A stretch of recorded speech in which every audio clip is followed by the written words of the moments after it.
Welcome to the Josh Hall Web Design Show. Helping you build better websites and create a web design business that gives you freedom and a lifestyle you love. Hey, everybody. Welcome into episode 55. In this one, we're going to be diving into how to optimize your website content for better SEO rankings. Now, the episode previous to this, I gave you some SEO fundamentals. We talked about the basics of SEO, and I just kind of laid out the most important aspects of SEO to kind of prepare you for this talk, because in this one, we go in depth and we talk in really good detail about things you can do on your website, both practically and methodically, to get better SEO rankings. These are things that you're going to be able to apply on your website, but then also for your clients, and it's going to make you a much more valuable web designer. Now, for this talk, I wanted to bring somebody in who is a close colleague of mine and is somebody who is my go-to SEO specialist. This is Michelle Bourbonniere. And Michelle, hopefully I got that last name pronunciation correctly, because you know I'm not the best with names. It sounds French. I took 2 years of French in high school, don't remember much, and I was more interested in the girls, but hopefully I got that close. But I wanted to bring Michelle in because she is awesome at this stuff. She is, again, my go-to SEO expert, and she's done a lot for my agency and is also working with me for my site at joshhall.co as we're doing SEO audits and planning content moving forward. And what I found out working with her is that, you know, the last episode, we talked about the fundamentals and the SEO basics, and those are really important. But the next most important thing about SEO is your content, about how you structure your content, how you plan it out. The cool thing about content as well in the SEO world, as you'll find out in this episode, is even if you've already got content out there, you can always optimize it, you can always add to it, and you can always change it for better SEO rankings. So I'm not going to give anything in the episode away. I want to get right to it because you guys are going to love this chat. It is super in-depth. We get a little technical. We do get into the weeds. However, if it's too technical for you, make sure you visit episode 54 before this, which will kind of lay the groundwork for you. And you're going to find so much value from this because, again, you're going to be able to implement all these strategies for your websites and your clients. Now, before we dive in, if you like this episode and you want to learn more about SEO and you're really ready to take your SEO game to the next level, I would love to do that with you, and we can do that through my SEO course. This course has been a game changer for hundreds of students all over the world so far over the several months I've had it live. And it's just been incredible seeing my students not only SEO their own sites, but a lot of them are building really good recurring revenue through different types of SEO ongoing services, because that's a big part of the course. I teach you how to do that. So if you're interested, you want to learn more about SEO, not only to be able to make sure your sites are best SEO optimized, but you're interested in taking that to the next level with recurring income, join my SEO course today. We can do it together, and I would love to help you up your SEO game. All right, guys, without further ado, enjoy my really fun, and I geek out on this kind of stuff, so I hope you will too, my fun SEO talk with Michelle Bourbonniere. Michelle, welcome to the show. Awesome to have you on. Thank you. So we got connected a few months ago because with the sale of my web design business, you kind of came in the acquisition because you've been working with Eric, my CEO, and we got to start working together because you're kind of our SEO specialist for In Transit Studios. And I had such a good time working with you for a couple of projects and then getting to know kind of your area of expertise that you're working with me, with joshhall.co now a lot. And you're kind of my go-to SEO specialist. And I wanted to have you on to talk about how my audience of web designers can optimize their sites for SEO, but then also use these practices to optimize their client sites. So I know we're going to have some fun with this. And SEO is such a broad topic. We could talk about all kinds of things, but I figured we'll just kind of focus in on optimization. Before we dive into that, though, why don't you just let everybody know where you are and then what you do? So I live in Edmonton, Alberta, Canada.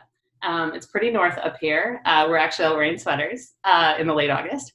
And I'm the owner of Edited by Michelle. So I am a website editor and I do SEO as well. So I do editing and SEO. That's what I do. Awesome. Yeah. And of course, you're In Transit Studios SEO specialist occasionally.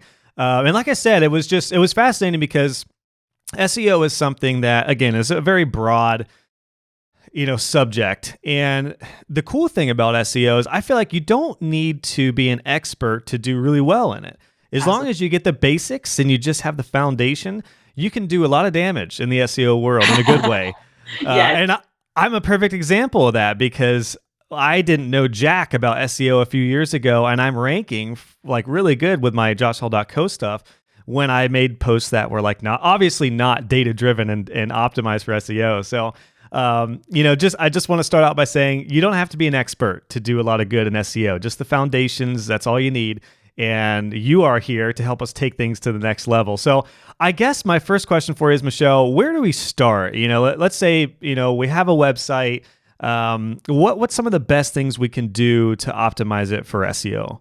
Okay. So I would just go back slightly to say, like, what is search engine optimization and kind of like what is Google trying to do? Because I think like it's actually, so one of the things that I'm quite passionate about is explaining SEO to everybody and anybody in ways that aren't really scary. I've explained SEO to my 73-year-old mother and she gets it. So really, well done. Well done. I'm quite the talker. So she understands how it works. And I think, everybody uses Google every single day, literally every single day. We're all using Google to answer our questions.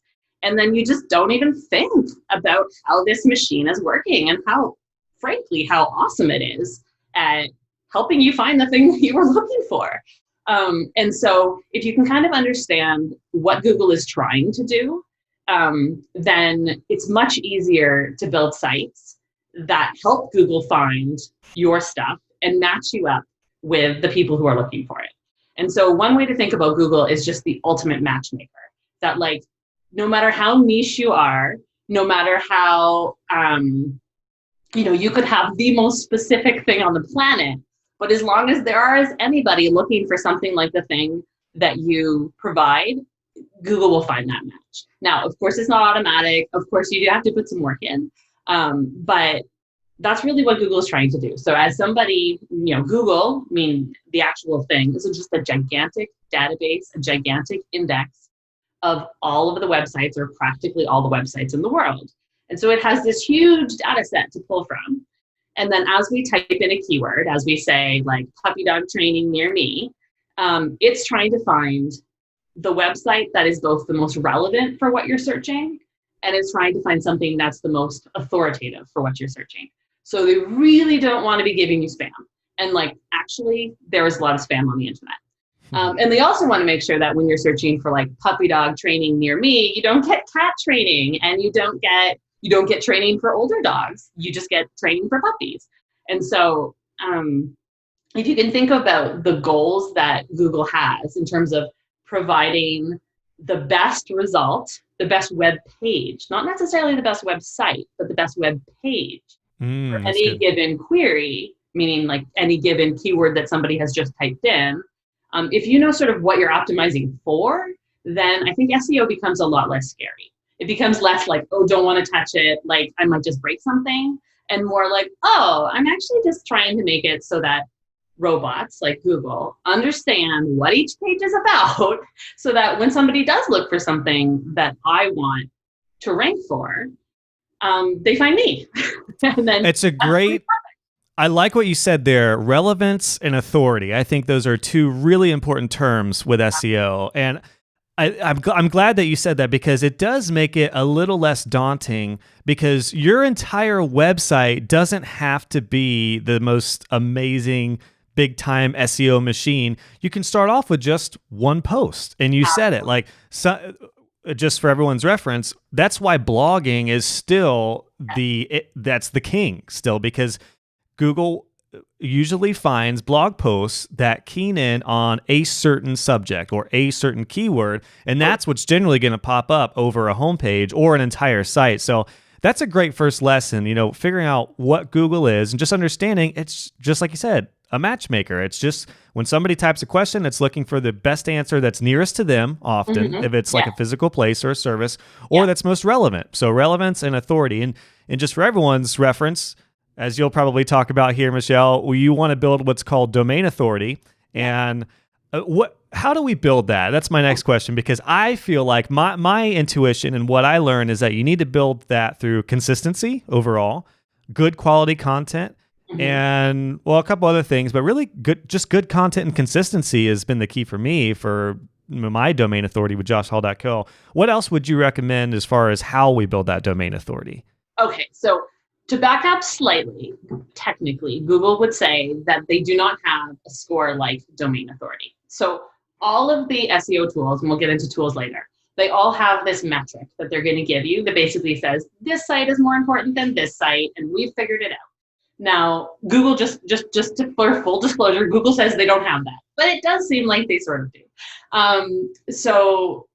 Domain authority, according to all of the major SEO tools, is really quite a simple metric. It's really how many other websites on the internet link to your website as an authority. So basically, the reason why Google is the monopoly search engine that it is that sometime in the 90s, I think, they came up with this concept of being able to sort out good content versus unauthoritative content by links to the page. So the way that's often explained is that it's like a recommendation.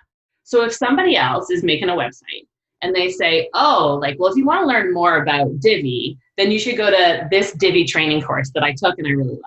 Or if they say, if you have a problem in your header, Josh has this fantastic blog post that really helped me, and so there's that.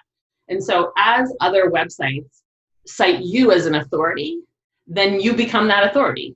And so in the SEO world, those links, literal links, like the link that you put on a website to another website outside of your website to a different domain, those literal links are called backlinks. And so from the perspective of your website, you're saying, I have all these different backlinks, all these other people linked to me. And so truly, there are lots, Google is a very fancy math machine.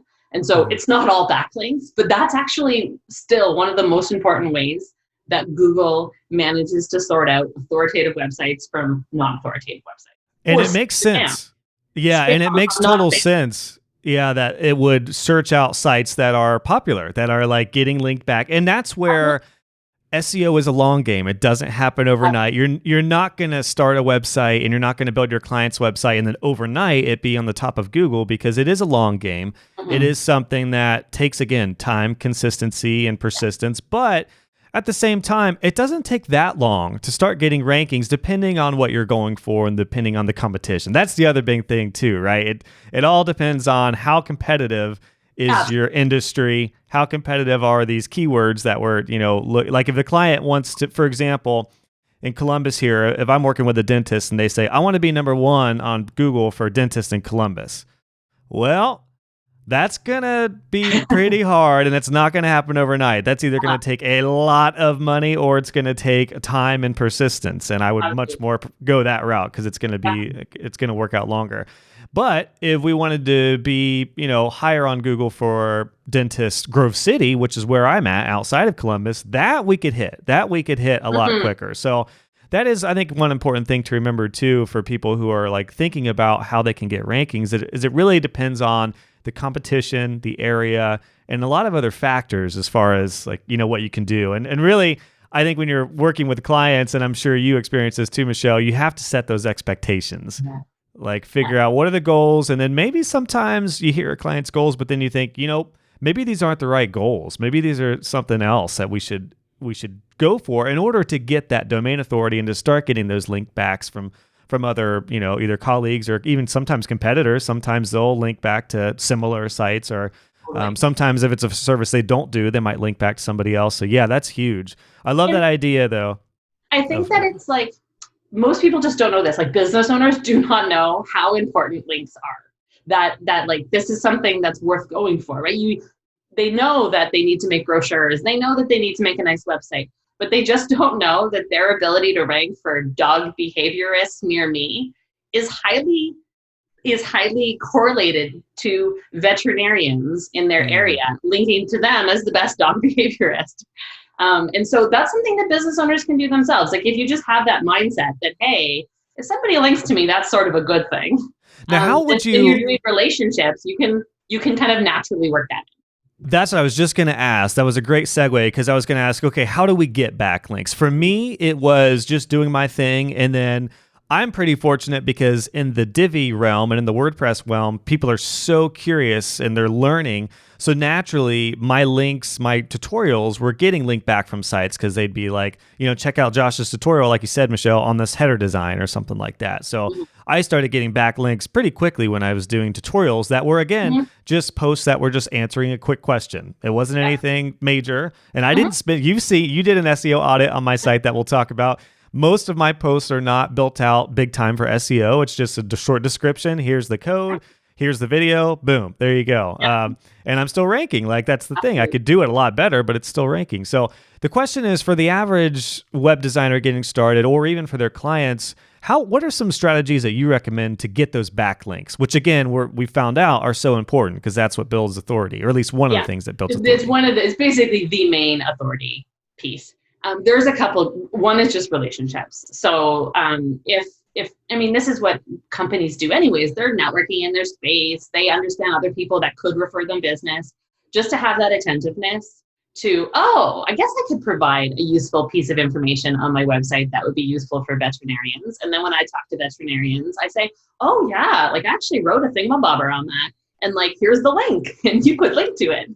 So being truly helpful and just recognizing that while being truly helpful, that might gain you some links. That's super useful.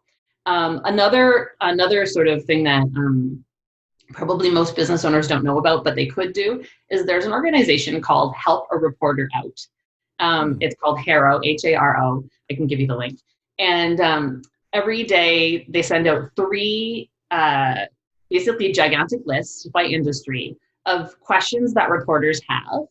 And then you can just pitch reporters. And so as reporters come in and say, we're about to write a piece on, I don't know, the new WordPress 5.5, can any authorities be able to answer this type of a question? And then if you're the business owner and you really are an authority, then you say, hey, yeah, I know everything about WordPress 5.5, and like, I'd love to talk about it. Or here's my quote that I would like to put in.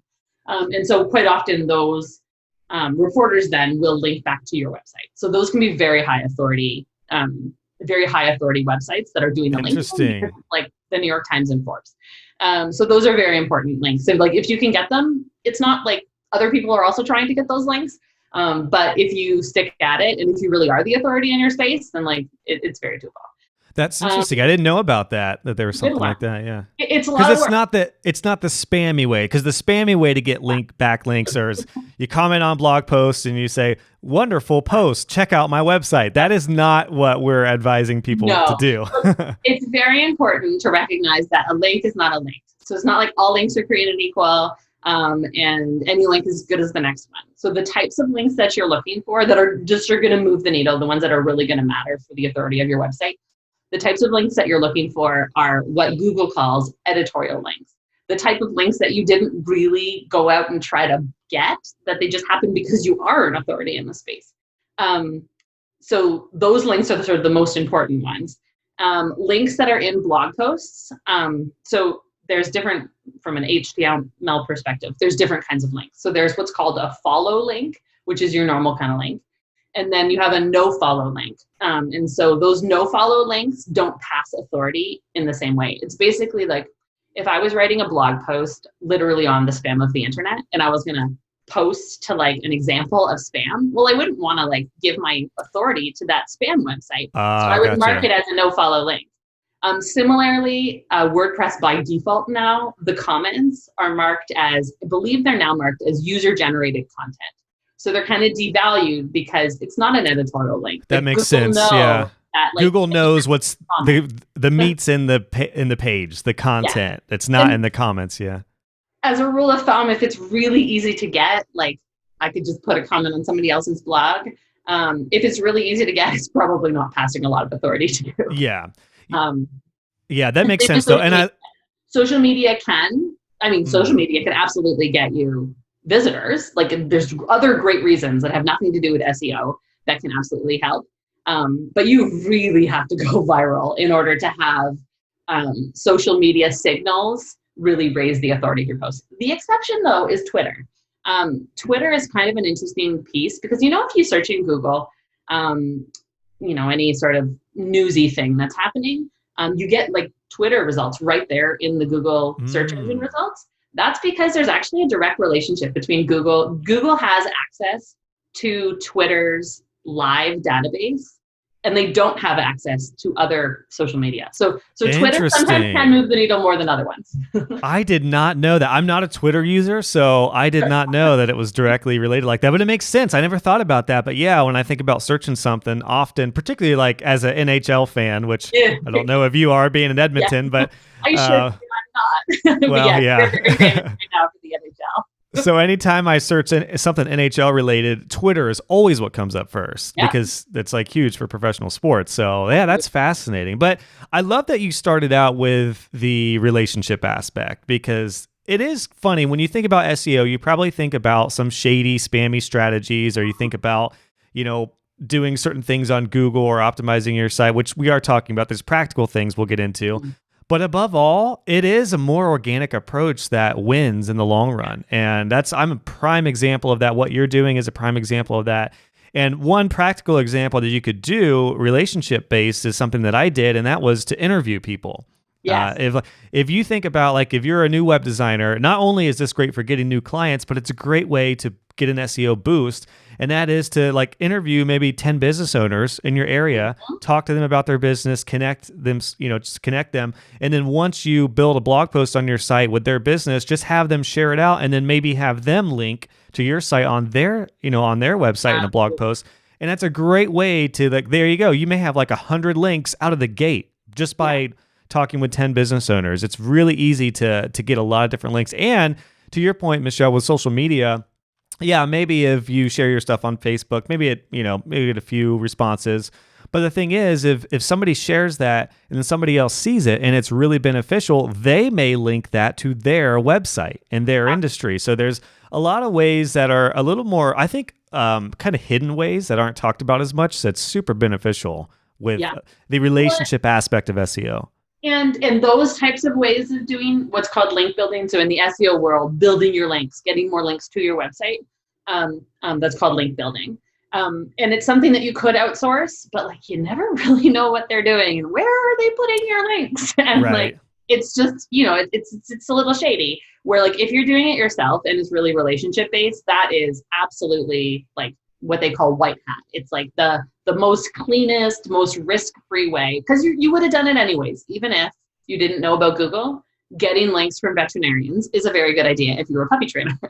And so because as a good sort of model, like if you would have done it anyways, if it makes sense for your business to do it anyways, even if search engines didn't exist, then like it's a very safe tactic. You don't have to worry about getting in trouble later for building those types of links. Those are just business links. So what about linking out to other businesses? How does that help? Because that's what I'm big on now. I've been doing that ever since I started doing tutorials. And what's interesting is even when I started doing tutorials, if I had a tutorial on like customizing a part of a Divi module or a Divi site, what I would do is often just Google that search term, and then I would find like the top 3, and a lot of those were my friends and competitors in co-opetition, but I would still link them. I would say, you can see similar tutorials here, and I would still link them. Is that a good strategy for people as well, to link like similar articles or even competition? What are your thoughts on that? So from the best way to think about it is like you're trying to actually help people, right? And so maybe your blog post, which is ranking, doesn't actually fit their use case and it didn't solve their problem, but you still want to help them, right? So then you give them other options of other websites that you deem authoritative because you know your space, you know which people make the best tutorials. So when you're looking at those Google results, you sort them in your head of like, oh, I know he always does good work. So off we go. And so because you're helping your users, that is just a very good thing. Not to mention, you're creating a lot of goodwill amongst you and your competitors. So if you generously link out to other people's websites, they will likely generously link back to you. And so that is very possible. And then the other piece is, it's difficult to measure. But a lot of SEOs do believe that linking out to authoritative sources, particularly when your website is rather new, And Google doesn't really know whether you're an authoritative site yet. Like, are you on your way to becoming an authoritative site, or are you, just spam? And so linking out to authoritative sources can kind of stick you in the neighborhood of other places that are authoritative. And so in that sense, it's never a bad idea. Also, I should say that, like, before becoming an editor and an SEO as an academic, I have a PhD in history, and like, just cite your sources. Like, don't plagiarize on the internet. So to me, it's like, don't steal stuff, like, make beautiful, useful content and give credit where credit is due. And so that's where I always stand. And your users will appreciate that. Yeah, and it makes a lot of sense too, because first of all, Google is smart enough to know where the original content is. It just is. You're not going to trick Google like that. So the people who keyword stuff and the people who are plagiarizing articles, it just is not going to go well. Google knows, and then it's going to start dinging you, and it's going to start giving you worse rankings, and less, your authority is going to go down if you are very clearly plagiarizing. So yeah, you don't want to do that. A lot of times what I'll do is, if I find some similar coding or a similar method, I'll always link it and always say, this is where I took the code, but then I made it my own. Here's my code, but here's the original code, and link back to it. And that Google seemed to appreciate that with my stuff. Now, it really puts you in the neighborhood of that kind of subtopic, right? So then Google starts to say, oh, these things are related. These people are linking to each other. So these must be the authoritative answers to this question. Yeah. I'd love to talk about internal linking, like linking within your site, because this is one of the things I'm most passionate about right now. And I'm really, after working with you and I did a big SEO audit on my site, and it just got my gears turning on how I want to go about linking all of my articles and my tutorials and my podcasts, but then also really thinking about my navigation structure, which is a big deal in SEO. I figure we can talk about that too. But while we're in the subject and arena of linking, let's talk about internal linking. Okay. Because this is like one of the best ways to get a brand new website understood by Google, is just to link your stuff well. And I'll just share a couple, pieces of advice that I've learned, and maybe you can add to it, Michelle. But I've learned that having a really good navigation that has maybe 6, 7, maybe up to 8 main items is the best way to go as your main pages. That might be services, blog, your main stuff. And then having those main pages echoed on your front page in a section that's like, here are the main areas of the website, and then you'll have all those links on your header in your navigation, but then also on your front page of your website, and then link out from there, and then having your services and all of your secondary pages like under that hierarchy. I found that to be a really great way for new sites for Google to be like, okay, I understand like what pages are most important, because it kind of gives that hierarchy. Now that's a little bit separate than just internal linking, but what would you say there? What advice would you give to people when they're setting up their websites, when they're planning it out, to make sure it's set for best SEO practices? So you're absolutely right to think about the site structure. So certainly, sort of the general rules of thumb. You want to have a navigation, and this is really user experience as well as SEO, but you want a navigation that highlights your most important pages. So you don't want people not being able to find the thing that you sell. And I'm sure if you've ever looked into anybody's Google Analytics backend, people click on the things that you tell them to click on. If there's a button, people click on it. If there's no button, nobody clicks on it. It's well kind said. of shocking. It's well shocking. Said. And you do it yourself, so I'm not making fun of other people. I just mean that we just do what the web designer kind of told us to do. And so it's very important. And then also, just to pay attention, what is a navigation structure? It's just links, right? It's just HTML that is in fact a link. And so one thing that's very important to think about with the links that are in your navigation structure, as well as any other links in between the pages within the body context, is what's called the anchor text. And so you're writing a blog post on, best ways to train puppies. This is my example today. And then you say, I'm a dog trainer. And then you highlight the word dog trainer, and you then link that to your service page where you could buy dog training, right? So that is like a very, very important signal to Google that this word dog trainer that you just highlighted and turned into a link, that's the anchor text, refers to what you're going to find when you click on it, the page on the other side. So if you can think of all the different ways that you've linked to your service pages, for example, sometimes you use the word dog trainer, sometimes you're dog obedience trainer, sometimes it's dog behaviorist, whatever. And then that's how Google starts to understand, oh, the website owner wants this page, the service page, to rank for things like dog trainer, but this other page to rank for things like puppy training. So it's basically like, not to get too technical about it, it's not that you have to use exactly the same words every single time. It's just that you don't want to confuse those signals. You don't sometimes want to go to one service page with the words dog training, and then another time you go to a different service page with the words dog training. So you want to like decide when you're making your website that this is my target page for this set of keywords. And it might be dog training, dog grooming, or exactly. Yeah. So you have different services. Of course, there are different ways to say dog grooming. I mean, dog grooming might also be the same page as dog haircuts. I don't know. So it's not that you have to have a page for dog haircuts, a page for dog grooming, and like it has to be like a million different services. Really just go by the actual services that the business owner has. Yeah. Then make sure that the internal linking and the navigational linking reflects what you want those things to show up for. It's also a good lesson on being very specific with that keyword. And we could talk a little more about keywords, but just to recap, I'm doing an episode before this, just kind of with a basic overview, but there's essentially 3 types of keywords. There's short tail, mid tail, and long tail. In this case, short tail might be grooming. Well, if you have a dog site and you just put grooming in the menu and your page is just grooming, Google isn't quite sure what grooming means. Is that grooming for humans? Is that grooming for cats? Is it grooming for like rabbits or gerbils? Like who, I don't know. Do gerbils get groomed? I don't know. Maybe they don't. But you know what I mean? Like that's where being specific, dog grooming or dog training is key. And it's crucial when you're thinking about planning out your page titles and then all the SEO content. And then what I was going to say is mid tail. So short tail would be grooming. Mid tail would be dog grooming.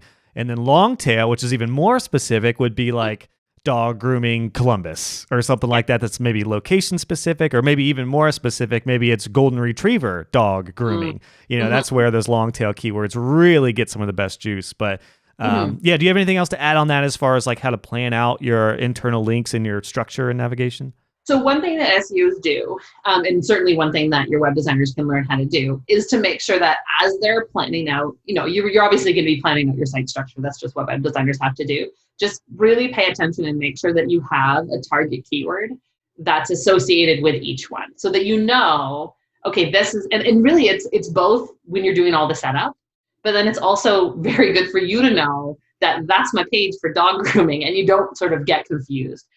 So it's good to write it out, like in either to put it into the Yoast target key phrase and like know that, but also even just have an Excel spreadsheet that has all the URLs on the site, that has all the target keywords. And so that as you build out new content pages, say you're building a blog post and you know that the blog post is related to dog grooming, you don't forget which page you should be linking to within the text. Gotcha. You make sure that, you know, you write the blog post just like you always would. And then you look for the text, you know, I'm an editor, so like it needs to be natural, but find the text that's most appropriate that, you know, you would think, okay, yeah, I am a dog groomer, so let's make sure that we're linking to my dog grooming page should people want to buy my services. And then make sure that you're always linking to that same page. And then if you ever bring on a new service that's related to dog grooming, go clean things up to make sure that if you are targeting a new service, that you have links that are pointing to the new service and the old service appropriately, that kind of don't get your wires crossed. Yeah. And I think the idea of doing SEO in phases, first of all, you just have to. You're never going to be able to just do a one-time build and have 100 blog posts ready to go. It is a one step at a time. But what I do recommend all web designers do for their clients and your site as well in the first phase is to at least have your main services set up and SEO'd.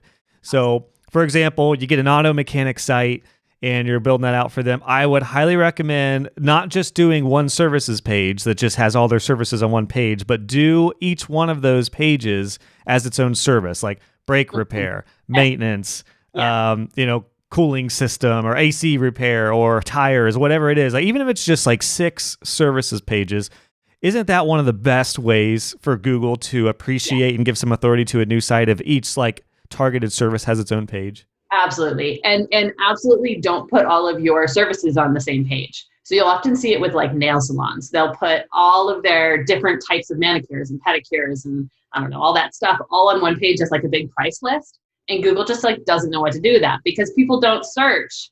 People are searching for like, pedicure near me, not just where's a salon. And so if you want to rank for it, it's really, this is where when I was saying at the beginning, that Google really ranks pages, not websites.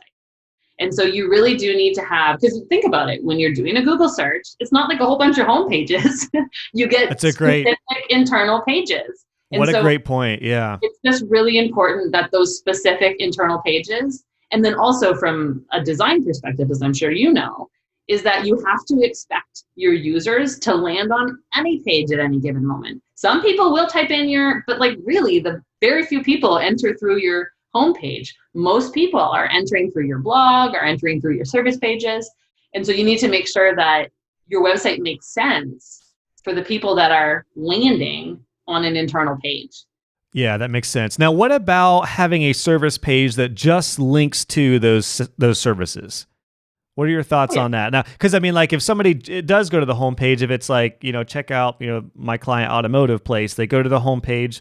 Well, here's, a services page that has, although you could link those 6 services in the homepage too. You could have a services section in your homepage with links out to that. But do you recommend having a services page that just has links out to all those services or some sort of hierarchy? Like you just think about your users and you don't necessarily, so there will be complicated companies that just have a lot of categories and then subcategories and they need to sell their stuff on their website. So yes, like if there are categories of sub-services, that would make sense. I know this is getting like a little bit complicated, but like if I think about like my site. Like, I didn't mean to cut you off, but like, that's a good example for me. I've got like 200 posts now between my podcasts and tutorials. I can't put all those in the menu. So I need to create the hierarchy. So for me, it's courses with my courses there, tutorials with 3 segments of tutorials. There's WordPress tutorials, Divi tutorials, and just web design generic tutorials that are just things around tools of web design. But then I also have podcasts, and then eventually I'm going to start probably adding different categories of the podcast as episodes grow. That way, if they, if people are searching for my business podcast versus SEO podcast versus, I don't know, motivational podcast, like they could kind of, search in between those. So, but is that kind of what you mean? Like with a site like mine or with a site that's going to have a lot of posts, you really have to plan that out, right?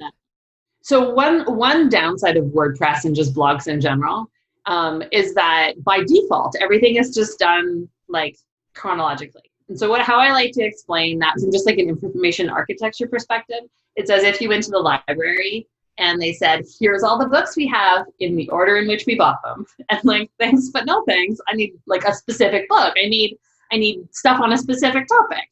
And so if you only ever have this gigantic list of stuff that you made on the internet, it's only so helpful to your users and it's only so helpful to Google for understanding how the things are related.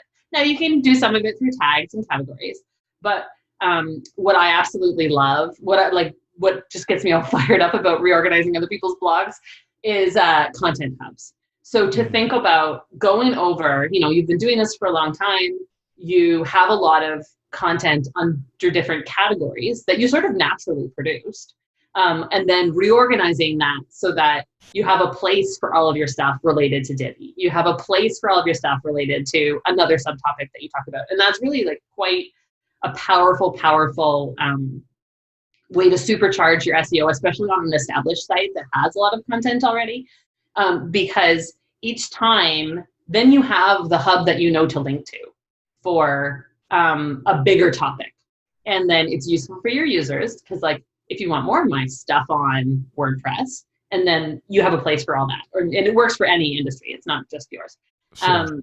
But so those content hubs, and I actually can send you a link. There was a real aha moment for me when I read a blog post about all the different kinds of content hubs that you can make. And I was like, yes, that is how the internet needs to be organized, and Google loves it. Like it really is. You can start ranking for things that you weren't able to rank for otherwise, because you can rank for more of those mid and those short-tailed terms because you have a lot of supporting content.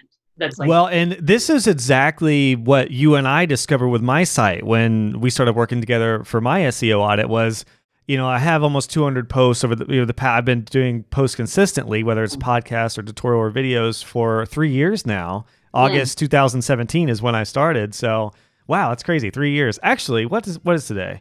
We're recording this on August 27th. I think August 22nd, 2017 was the first tutorial I did. So, it's been just over 3 years. But I say that to say I've got all this content, but you and I talked about really thinking about the user, which again, this isn't, I'm just using this as an example, but you can apply this to your site, no matter how simple, or your client sites, depending on what they have. Absolutely. You build your content, but you also think about your user, because I realize with my site, okay, I've got my courses, tutorials, blogs, whatever. The problem is, though, if somebody goes to my site, they may be brand new to web design, and then they might see Divi tutorials and WordPress tutorials and courses and some of this other stuff, but they're not sure like what they should look at their level if they're just starting out. Whereas somebody who's a little more advanced and is wanting to build their business, same thing. They may need to like filter through the content that they don't need anymore. They're already past that level. They're looking to take their business to the next level. So what you and I talked about doing was to almost set up like a funnel, which I'm going to implement in my site soon, that is very clear, like a path to follow. Like, okay, if you're going to start right here, or if you're brand new to web design, you want to learn the technical stuff, start here. And then on that page, I'll have the recommended resources that I've put out, and I'll continue to add to that would help you get started here. Here's a bunch of freebies. Here's a blog post. Here's what I recommend. And then when you're ready to get to that next level, here's a recommended course. And then the same thing for people who are starting their business. If you're starting your business, here are some recommended resources. Here's the next level. And then here's, the next option. And then for people who are wanting to scale their business and take it to the next level, here's your path to follow. So when you and I talked about that, it really got my gears turning. It made so much sense, because I was like, wow, yeah, like I do have a site that is a content hub, but my job now is to make it as easy as possible for people to find what they're looking for. Yeah. And that when you have a site that has a lot of content, that's the goal, isn't it? You've got to really think about the user, the UX, the user experience. And you need to I think there's really two ways to go about content planning. And what you've done is it's always going to be a fantastic approach for any business owner. That there are people like me that can do all the data, that can show you how many people are searching this keyword and that keyword. And that's valuable at a certain point and can be valuable at the beginning.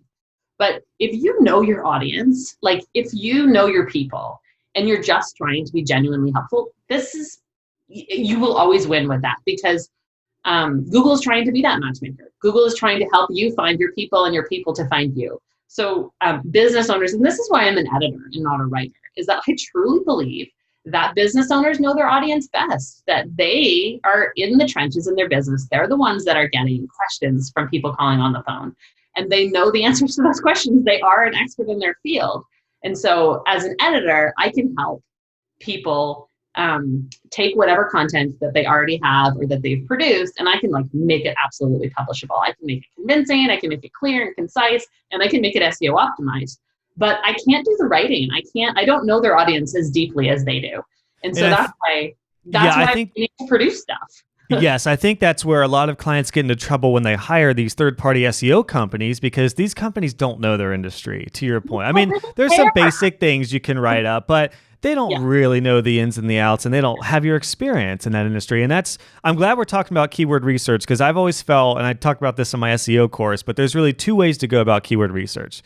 There's the organic approach, which is what I've done over the past 3 years, which, as you know, Michelle, after we went through my analytics and everything, it's amazing how much domain authority I've got over the years, being that I just kind of went for it. I didn't know keyword research whatsoever. All I did was create posts and tutorials that answered questions that I had or that I learned in my, experience. So it was like, here's how to create this custom section with Divi, or here's how to customize the back to top button with Divi. I didn't research anything and look, okay, how many people are searching this? I just answered questions that, I had. And that really is, I think, one of the best ways to go for sure is the organic approach. And it's free. I mean, it takes time, but it's free. Now, the other approach is the data-driven approach, which is where we get into using keyword research tools.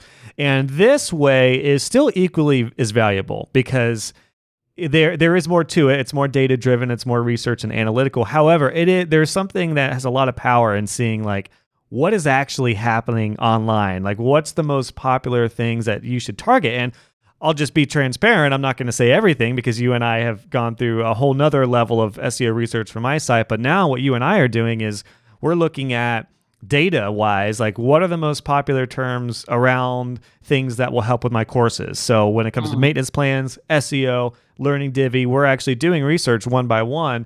And I'm kind of planning out my content moving forward around not still doing the organic approach because I'm going to always do that. However, it is nice to have the analytics to back that up. So that way, if we see that, this term that I'm thinking is getting like 100 views a month or 100 searches, whereas this term's getting 1,000, I'm probably going to want to do the 1,000. I mean, I could capitalize on the 100, but if you have both, to yeah.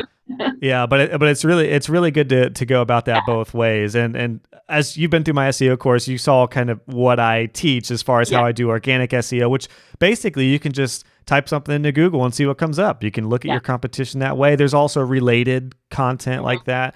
But there's there is the data-driven approach, which is where we're using tools. And I'd love to hear your take on keyword research with some of the tools available to us. Yeah. What do you, obviously I know this, but what do you use and what are some price points and entry points for keyword research tools? Because this is one of the biggest questions. People are like, well, this all sounds great. I'd love to plan out my keywords, but how do I do that? What do I do? Yeah. So there are free options, there are paid options. And then there's a lot of different price points in the paid options. I personally am a huge fan of a company called Ahrefs, so Ahrefs. They're pretty well known as the most expensive of the tools. But I don't chintz on, I just don't chintz on tools. The way that I've always... It's awesome. I mean, that's why I hire you out, because I don't have to pay for it. I can just hire Michelle to do that. I worked it out for this podcast. I actually spend $3,000 a year on tools. But that's because I'm helping companies make decisions about where to produce content and what they should go for and what they shouldn't. And you just need the best possible data. It's like garbage in, garbage out. Like if you're making business decisions on not the best data that's available, then I don't think I'm doing my job. So that's why I do it. Also, I just love it. Sorry, I just do. No, it's awesome. Spend all day, once you've had access to these tools. So I can just explain kind of how the tools work just very briefly. I promise I won't bore people. But basically what these tools do is that they have 3.6 billion keywords. This is Ahrefs that they track on a monthly basis. And then they figure out who's showing up for all 3.6 billion keywords. And then you can search it by an actual domain, and you can find out all of the keywords in that set that a particular website is showing up. And so it's just so fun to figure out kind of how Google works. It's as close as you can get to sort of looking at what I think is the back end of Google. That's but it's just almost oh, this is how what makes it tick. So that's why I really enjoy it. And it gives you this really important information that unfortunately is not available to most site owners. So Google gives up some of this in Google Search Console and Google Analytics. It's not that they don't give webmasters any information for free, but it's kind of not in their interest to give you too much information because then you might game the system. And so that's why these third-party tools can be so valuable, is that they give you more information than kind of Google gives up for free. They're not cheap, but that's the kind of the best data that you can work on. And so I can pull reports of those kinds for anybody, any web designers, any business owners, to give you the kind of information. Basically, this is what I do for an SEO audit, is I show you how your website is doing in search. It's kind of like a state of the union, like a state of the website. And I can show you which keywords you're coming up for in what positions, and then how difficult it was to rank for that keyword. How many people are searching that keyword per month? What's your competition like? Who else is coming up for that? Those are the types of questions that I can answer. So I do love these tools. And it gives you information about who is searching what. And so that's, I think, something that if you just think about it at its base level, it's just market research, right? Mm-hmm. As market research goes, it's pretty inexpensive actually. But to know that this many people are searching topics like this is really important if you're starting a business and you want to know whether there's going to be a market for your product. Well, keyword research can tell you that. If you are starting a business and you don't know which keywords to target, which ones are sort of gettable in the near future, then like keyword research can tell you that.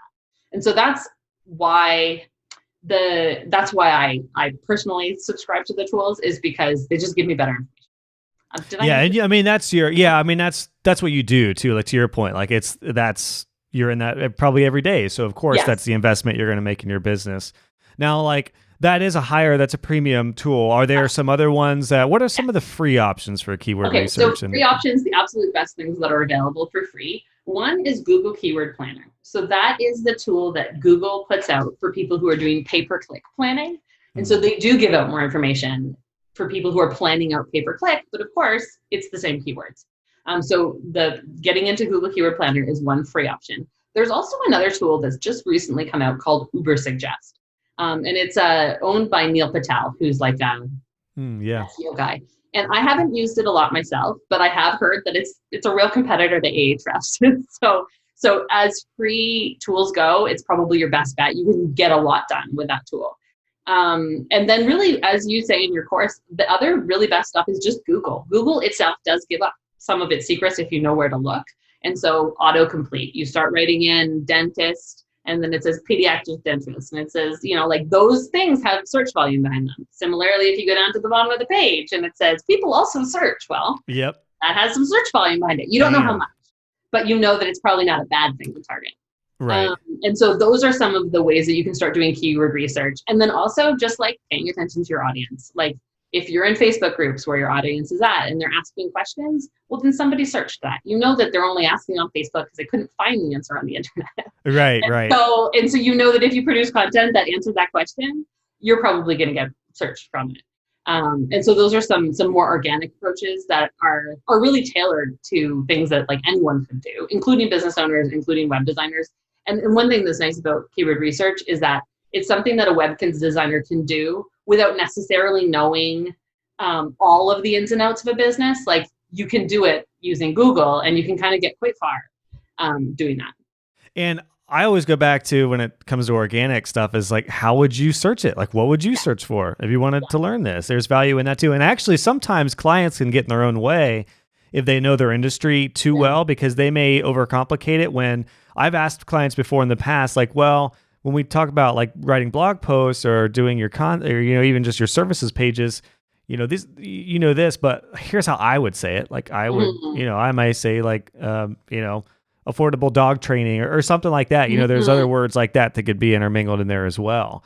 So yeah, it all makes sense. And then so there's some free tools. We talked about the premium. What's like the next level up is like SEM Rush.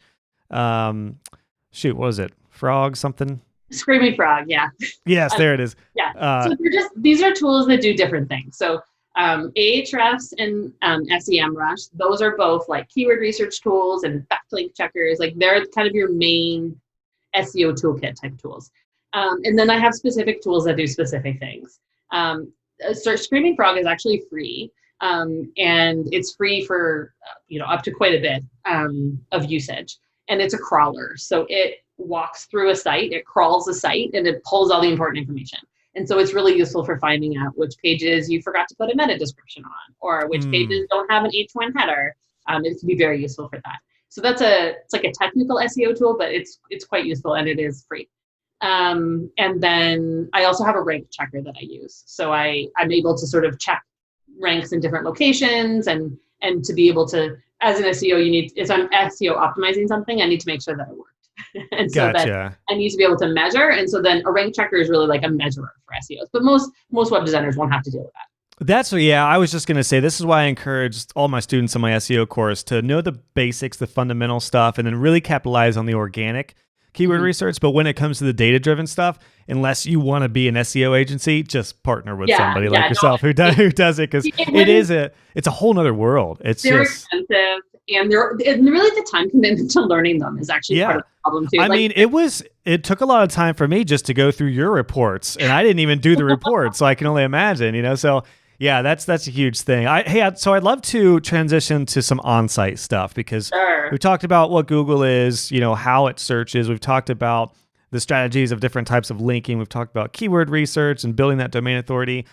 I'd love to talk about just some practical things that you've seen that Google likes about sites. Like, obviously, I think everyone probably knows, particularly web designers, if you have a very slow loading website, it ain't going to go well. You need to make sure it's optimized like that. Bad hosting is also a killer on SEO. Google knows if your servers are terrible, if you're using GoDaddy or some of these cheap hosts, that is a big deal. There's also on-site like structure stuff as far as having an H1, just one H1, because you don't want to confuse Google with a bunch of titles, but having a good structure like that. What are some things like that you would say just the average web designer and even just for their clients can focus on, just like the basics to help with search? So the one thing that I would say is just be so careful with your titles. That if you have a clickbait title that says things that you should really know, Google doesn't know what to do with that. So really, it's like things you should really know about the thing that you're actually talking about.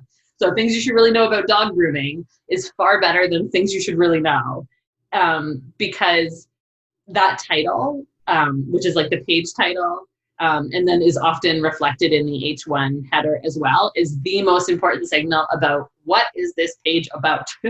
And so if you don't put your keyword, or like if you're not specific in that and you're sort of being cute, you can start ranking for some really random stuff that you don't actually really want to rank for. And so you just want to, it's kind of sad, but being too artful sometimes in your titles can kind of ding you. But it's also a quick fix. So once you know that that's the problem, no big deal. You just go change your titles and then everything starts working nicely. Great call. And then because of course there is a place for clickbait, you can always use the like open graph tags. So in Yoast, go to the social tab, and then you can put a specific title that you only use on social. Because on social, you don't need keywords, right? It's not a search engine. And so you can set a different title for Facebook versus Google, and then that can help a lot if you want to do that kind of stuff. I've never done that before. That's interesting. Oh, it's fun. Go into that social tab. It's hidden. That's why I mention it, is that I didn't do it for a while either, but you can have quite a lot of control over how your stuff shows up in Facebook, which is great. Other things is to really stay on topic. So if you're writing a blog post, some of what Google's doing while it parses your content is it's trying to find kind of recognizable bits. And so one example that I've seen is where you're talking about something and then you move off to talking about like Settlers of Catan. And Settlers of Catan has nothing to do with dog grooming. And Google looks, ooh, Settlers of Catan. And then you start seeing pages. As an SEO, you see the pages are starting to rank for things that you're like, oh, that is a misfire. Gotcha. And so you want to kind of stay on topic. And you also, so just make sure that you're not, sometimes people do it with like metaphors and stuff. Like it comes up because you're trying to give an example, but then your example is like off in left field. So like don't use like specific names like Settlers of Catan. Like Google notices those and recognizes them a thing and kind of zeroes in on it a little bit more than you might think. And then another one is with all of your content to stay on topic. So don't, like when people say, oh, I'm a blogger, like people don't really understand that blogging for business is quite different than like blogging for your family. Right. And so making sure, as you do, making sure that all of the topics that you talk about in your blog are aimed at your audience, that they would appeal to that specific audience you're trying to draw into your website. Well, you just reaffirmed me, and because I titled my blog page Web Design Blog, so you just made me feel so much better. It wasn't just blog. That's kind of like, doesn't give any information. There's nothing specific there, but you had an opportunity to put something specific there, so you should. Yeah, that makes total sense. And I know you're focused on the content side of things versus design, and because you're not a web designer per se, so that makes total sense. Because I mean, the content it's king. There's a reason they say content is king. And the cool thing is, I will say this, you can rank still without like having this perfect full-fledged 2,500 blog post. Absolutely. My Google Analytics video is a perfect example. We were laughing about that because the most popular video on my YouTube channel is a beginner's guide on Google Analytics, which I'm going to do a revised version because right when I released that, I think 2 weeks later, they came out with the new UI for Google Analytics, and it's still applicable. It's still the same. It just looks a little different. I was like, dang it. But that video is still the most popular video on my YouTube channel. Like Google really loves that video. It's a 10-minute quick, here's the 3 things you need to know about Google Analytics. The post for that, however, You saw it. There's nothing. It's like one little sentence, one little paragraph, and then that's it. So one of my things on my to-do list is to do a revised version of that, but then really build out that post. I'll use the exact same post. So I'm not going to delete that one because it's got a lot of ranking value. But I'm just going to revise and update it, that's another great aspect about SEO is you can do that. But I say that to say you'll be surprised how like you don't have to be an SEO expert to get something to rank if it resonates with people reading. Because like you said, you kind of have to please when you're planning out your site structure and your content. You have to please the robots, but you also have to make sure humans want to read it. Humans are going to tell this is manufactured. This sounds robotic, It's got to be a mix of both. This is kind of the problem that I have with content agencies that are just like only writing content just to rank for it, just to rank for that particular keyword. To be honest, sometimes it works. Like, to be honest, you can rank for things, particularly if you have a relatively high domain authority, you can rank for things kind of whatever you want, but like, will it convert? Like, will the people who come to your website reading that blog post go, wow, I want to work with this person. They're clearly an authority in their field, or they're like, didn't really answer my question, just had a nice title. And so that's why again, sorry to bring it back, but that's why I work as an editor, not as a writer, because I do believe in the authority of the person who's writing the content, and they know their audience best. So if you always focus on your audience, you can't go wrong. And then really it's just a matter of, so when I'm looking for a keyword that I might be targeting, helping a business target, I look to what's ranking right now. And if I see that type of stuff, like if I see stuff that's like, I don't know, I think that the business owner could probably do significantly better. Like, I don't think the person who was writing that blog post really cared all that much. To me, that's like gold. I'm like, oh, yeah, right? And that's been my experience, that when you match expertise up with a bit of knowledge of what you could target, it's gold. Like, you can punch above your weight in terms of even if you don't necessarily have a high domain authority site, if you answer the question behind the keyword, if you know your audience and you know the type of people that are searching that keyword, and then you just nail it, Google does figure it out. And it's beautiful. I just keep on thinking about the gold quote that you said earlier, which is Google doesn't rank websites, it ranks pages or posts. Like it ranks a piece of content, which is so valuable. Can you expand on, well, real quick, because I want to ask you about your post that's ranking, which is kind of a case study. But before that, is there an ideal type of structure for a blog post? Like, we got the H1 title, we've got the keyword that's very specific. But I know by talking to a lot of different SEO experts over the past few years, they all say one of the most important things is to have a little description paragraph right under the title that explains what you're going to read, because often Google will feature that as snippets. Yes, Snippet Bait. I love it. Yeah, like, is there anything? One of the quickest wins that you can get in the SEO world. In fact, you can actually get this in half an hour. Like, if you do the rank tracking, you can see that these types of effects actually take almost instant effect. And I call it Snippet Bait. So if you know that a featured snippet is coming up, so a featured snippet is when you Google something and they give you a short little answer, often with a picture, and then a link to a website. So if you write a very short answer to the question, Google chooses one of the pages in the top, basically 5, to feature right there. And you can actually jump from like position 4 right up to position 1 if you have the best Snippet Bait. That's what happened to me. As I'm looking at it right now as a practical case study. I think you and I went over this when we did our SEO audit, but one of my blog posts and videos is the Divi theme versus the Divi builder. So I just answered the question, and this is what I did. I'm going to read it right now.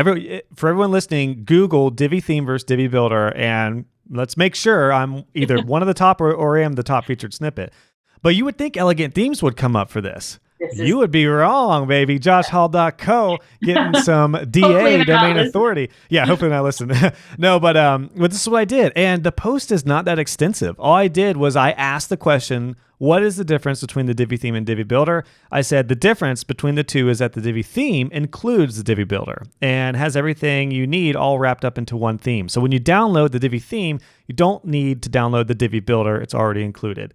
And then I said the Divi Builder, the plugin itself, you can use on different themes. So that is the featured snippet that comes up on Google when you search Divi theme versus Divi builder. And that's how I get a lot of traffic now, is just through that example, that case study. So it was just answering a question, going back to what you talked about. And the way to do it is you put a header right on top. So like you probably have a header on yours that says something like, what is the difference between the Divi theme and the Divi builder? The difference between the Divi in that sense, you are sort of talking like the robot, right? So you're like, you can see how a computer program would be like, this is probably the answer. Yeah.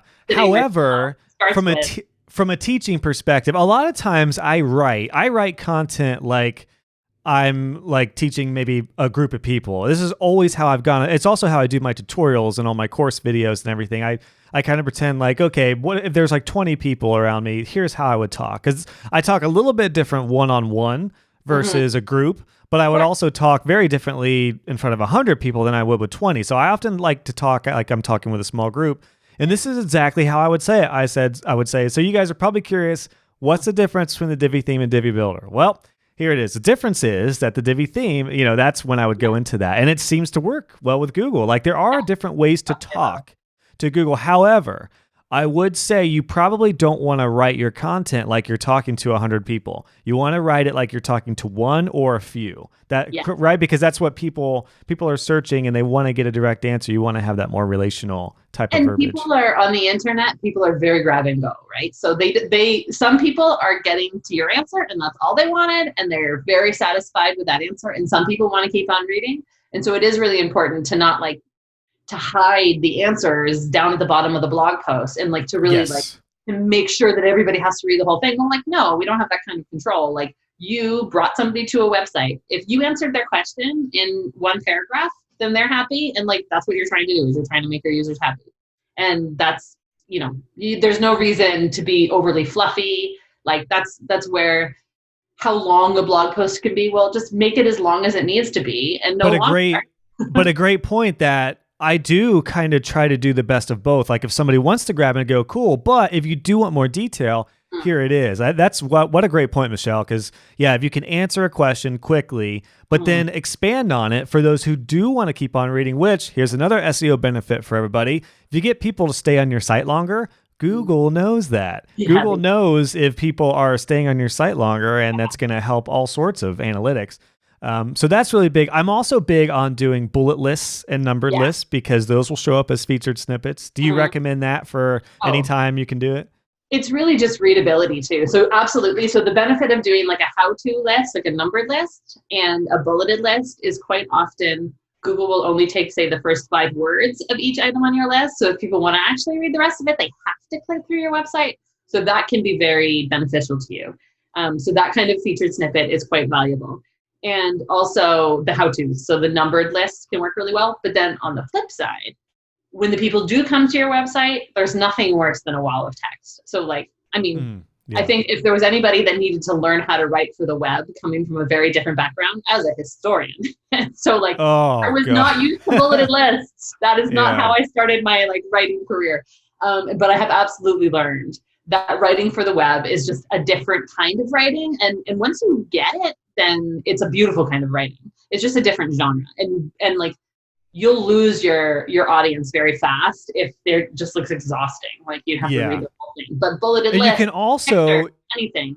You can also do a bulleted list as an outline of what you're about to read. That's another option to do it as well. Very good. That's a very good on-page tip. That's very easy to implement for WordPress designers, is tables of contents. So if you ever have a post that's longer than your sort of average blog post, but it has a good header structure, make a table of contents at the top. And you'll see I think Elegant Themes does this all the time, where they have you can click down so that it helps your users, because they can kind of zips into that section and stuff. But then you also quite often get extra little links underneath your post in Google. And so Google picks up that information and then presents it on the search, so that people even right from Google can go to the appropriate spot on your page. And so that can really help with your click-through rates and stuff like that. That's genius. Yeah. So we covered we just covered a lot of the on-site content type of stuff, which I'd love to just really briefly, before we wrap up here, Michelle, talk about the case study of your blog post, which is ranking very well. Sure, and I forget what your domain authority is, but your site doesn't have a whole lot to it. No, I'm pretty green. So my actual domain authority is, but boy, And so I wrote a blog post on how to proofread a website. So, I mean, you couldn't think more niche, right? Like, how many people really want to learn how to proofread a website? But I give them the answer. It's very popular amongst editors. And so I wrote, my process for proofreading a website, which I think is something that's really important. I'm an editor. And I was amazed that I was able, I did all the keyword research. I found a keyword that I knew that I could probably rank for. But it has grown, and I'm now ranking for much more competitive keywords that, to be honest, even I thought that I would be able to target. And I'm right up there with Grammarly and all these huge companies. And it's giving me business. Like, I get inquiries now through that blog post that I wrote on a weekly basis. And what it is that people who are searching for a website editor look at my blog post. They say, oh, I guess she really knows what she's doing. That sounds really complicated. Maybe I'll just hire her to do it. And then I get inquiries that way. So that's content marketing at its finest. And if you really put the time and effort, absolutely be consistent and publish content on a regular basis. Google absolutely loves that too. But taking the time to do your posts well and to really answer the question and kind of be the 10x content on the internet for that question can really pay off gigantic dividends. And it's a great case study. It's a great example of you didn't need to do a whole lot to get that to rank. You just wrote a really good article, and that was it. Yeah, I didn't do any building. I shared it in some editing groups, but other but you're not marketing it consistently, I didn't do anything funny or there's no tricks. I just wrote what I knew. And I think that's the thing is that everybody's an expert in what they do. And so just write what you know, answer the question. And you're answering those questions. It's almost, you're answering those questions every day in your business. Whether you're a web designer, whether you're a specialist in whatever it is that you do, you are having one-on-one conversations. So anytime that somebody's asking you a question, well then the answer, you should put it on the internet. Yes. And I'm so big on this. People ask me how I get so much done now. I'm like, well, partly anytime I repeat something, I always make it something that's a template or a blog post or something I can refer people back to.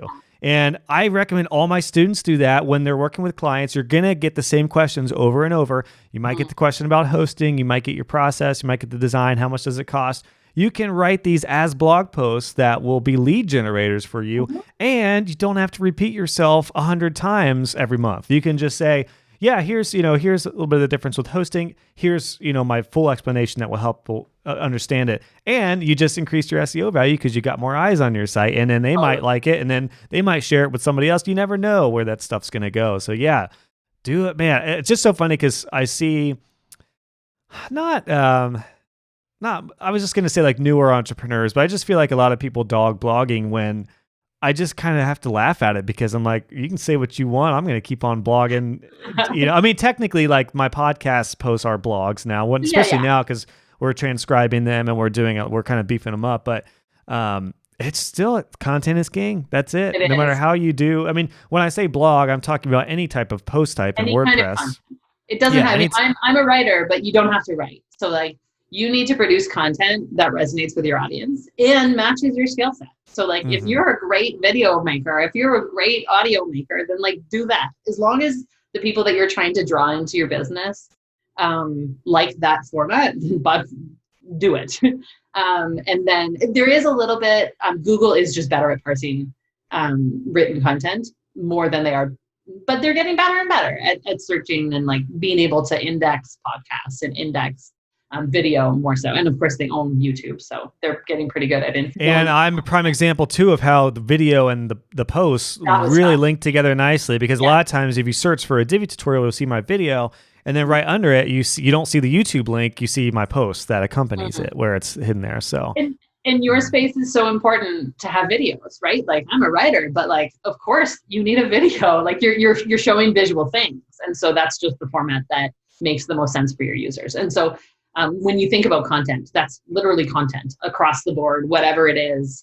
You have search keywords that link up to any kind of genre, any kind of format. And then I just encourage people to do what it is that they can be consistent with and what it is that their audience wants.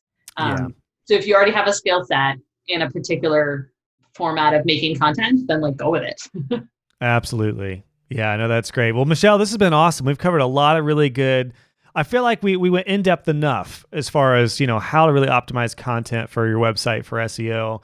I'm going to preface this with an episode that just kind of gives us an introduction to all this stuff. So some of this doesn't sound like a foreign language, but yeah, no, this has been really great. And, I just want to thank you for, the work you've done for not only my agency, but for me with the SEO audit stuff, because like I said, I don't want to buy Ahrefs and I don't want to have to take the time to learn that. I'm just going to work with you. And I encourage everybody else to, utilize your services, because now you're already working with some of my students and you're a great resource for that. And the cool thing is, you can do whatever you want with web design and SEO. There's so many different ways to go about it. You can, when it comes to keyword research and SEO, as you and I talked about, you were like, you could do this as simple or as complex as you want. If you want to start off with, a basic package, we could do that and then scale up from there. So there's endless option. It's so valuable for clients too, who for us web designers who are working with clients, they want to focus on their business. They don't want to have to be thinking too hard about this. So it's good to get the information from them,